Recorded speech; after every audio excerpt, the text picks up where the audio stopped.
Hello there, grumpy old fart here. I, I've seen on social media. I'm on Facebook and MeWe. I've seen a lot of people asking advice because they just started running Dungeons and Dragons and they have questions, and that's fine.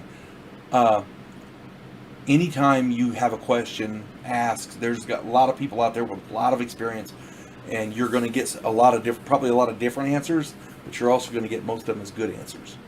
Okay, so please ask questions. We need game masters, dungeon masters in this game, and we need players who play. Okay, a game without players is pretty much useless. So the more the merrier in this case.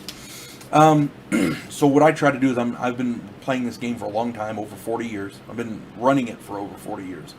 So I try to give advice in a lot of these. So here's another one of the advice things.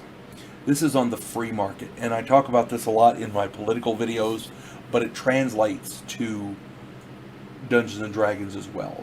Obviously, you don't want to get the political bickering, but the free market itself translates. And here's my point. One thing many dungeon masters overlook is the effect that adventurers have on the local economy by spending tons of gold in the shops.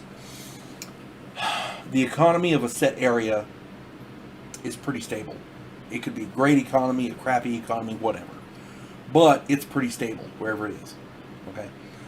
The massive influx of gold that these players a group goes on an adventure and they come back with a mountain of gold, as it were. Each one came away with a wagon load of gold. Well, then they go, oh, well, I need better armor. I'm going to get the armor, get some magical armor, magical swords, whatever. They're in these shops spending all kinds of coinage. Yeah, the town notices because the market notices. And what I mean by the market is the other shop owners see it. If a guy comes into your shop and he looks fairly haggard and he needs to buy a weapon, and say you're a weapons shop or whatever, and this guy doesn't look like he could really afford much, you show him the stuff that he can probably afford. Somebody comes in and he's dressed like the Aga Khan, he's got gold rolling off of him, he's got one ring he's wearing, will buy your entire shop 10 times over. Yeah, the price is going to go up. Why? Supply and demand. Okay. The massive influx of gold that the players spend in these shops will cause spikes in the local markets. A swordsmith who knows that everyone has lots of disposable wealth will raise his prices. Why? Basic economics. If they can afford it, you can charge it. Okay? And I know this sounds like kind of a cutthroat way to do it, but this is how you do business in medieval society. That's the way it is. If there are 4 horses for sale at the local stable, and a stableman knows that all the player characters have paid thousands of gold pieces into the local economy, those 4 horses' value, the price will increase. Supply and demand. A broken down nag suddenly becomes the prize broodmare. You see what I'm saying? Because he can. I was playing in a game years ago with one of the best dungeon masters I ever played under. His name was Art.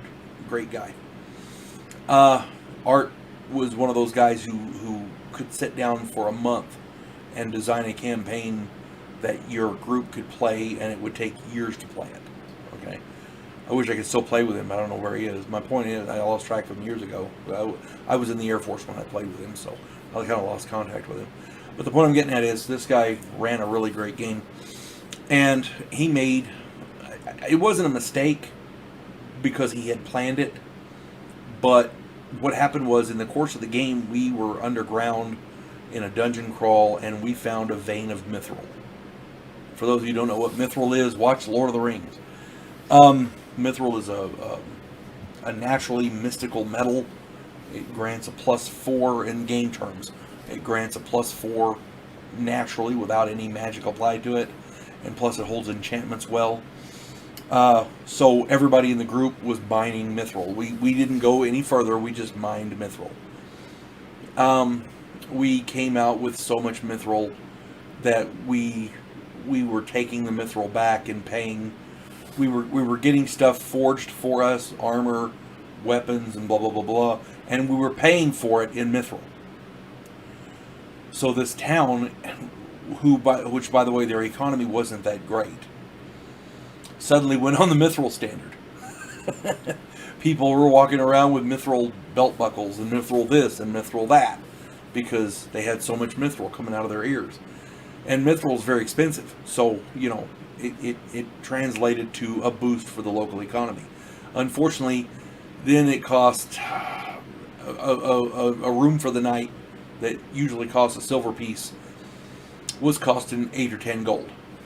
You see what I'm saying? Because people could afford it. You take advantage of things like that as a merchant back in the day. So let's not forget that the modern equivalents of game coinage. Let's look at it in our modern society. If a peasant earns a silver piece a day after taxes, then let's compare that to the base $10 an hour minimum wage that we have today. An 8-hour work day with a base of 25% tax rate, because you got to pay taxes. Say they charge 25%, that yields $60 a day. Because 8 hours at $10 an hour is $80. You take away a quarter of that for taxes. You're left with $60. Your take-home pay is going to be $60. Compare that to the 1 silver back in the day. So 1 silver equals about $60. Okay, it's a nice frame of reference. Now, that means that 1 gold piece in modern parlance is equivalent to $1,200. 1 copper piece is equal to $6. 1 platinum piece is equal to a whopping $6,000. Because one platinum piece is equal to 5 gold. Remember? Okay. So let's look at a typical adventure. Bob the Fighter has completed a quest for which he was paid 1,000 gold, which is a whopping $1.2 million in today's currency. He decides to live life high on the hog for a while. He's gonna live it up. Gets a nice room in a nice inn, pays a gold piece a night. That's $1,200 a night. It's a nice hotel, isn't it? Visit to the local, because most players do, visit to the local brothel. He's going to pay 3 gold pieces. That's $3,600. He's going to have a heck of a good time. And, of course, afterwards, you have to go to the visit to the local temple for a, just in case, a cure disease. That's another 100 gold pieces, because you gotta pay up for the healing. It's the tithe, as they call it. That's a whopping 120,000 gold. Visit to the local bathhouse, because he's got to get cleaned up afterwards. Runs a silver piece, which is a nice $60 bath. Going to come out with smelling good, Then he's got some nice new clothes. Going to pay about 50 gold for those. That's another 60,000 gold piece, or $60,000. Excuse me. Yeah, that's like an Armani suit or whatever. So he's living it up, 3 meals and an ale every day, runs about 6 silver. That's $360.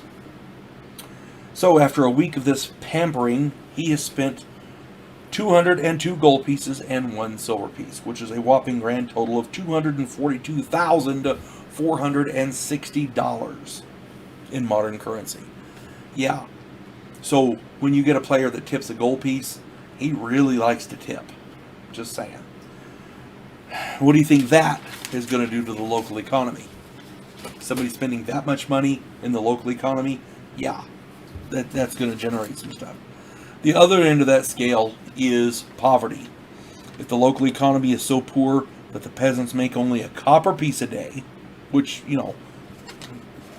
that's pretty piss poor, instead of that grand and glorious silver coin we used in the above example, then chances are they've never even seen a gold piece.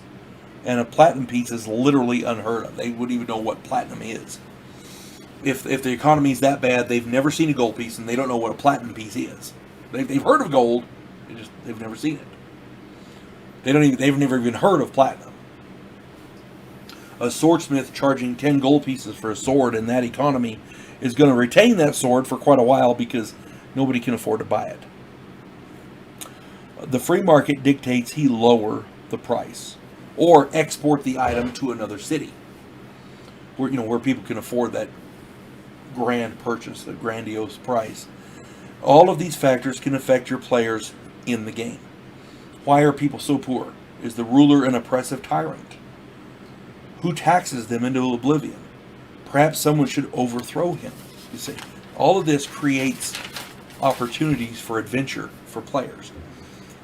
But you got to be careful how your players interact with the locals, because they could destroy an economy as easily as they can boost an economy. Players like Bob the Fighter, who throw around gold like copper and show off their wealth, are begging to be robbed, either at the shops with higher prices or in an alley at knife point. Either way, these player characters will affect the local economy, which in turn will affect them. You see what I'm saying? So, it may take a week or so for the economy to really adjust, but when you have a player character going in and spending gold where they've never even seen one before, yeah, it's going to affect the local economy.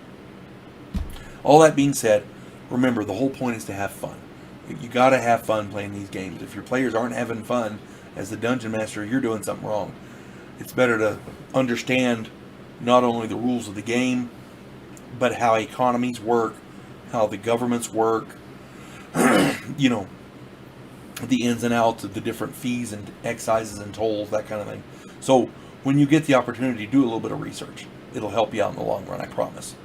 And again, we need all the great dungeon masters we can get, and make sure your players are having some fun.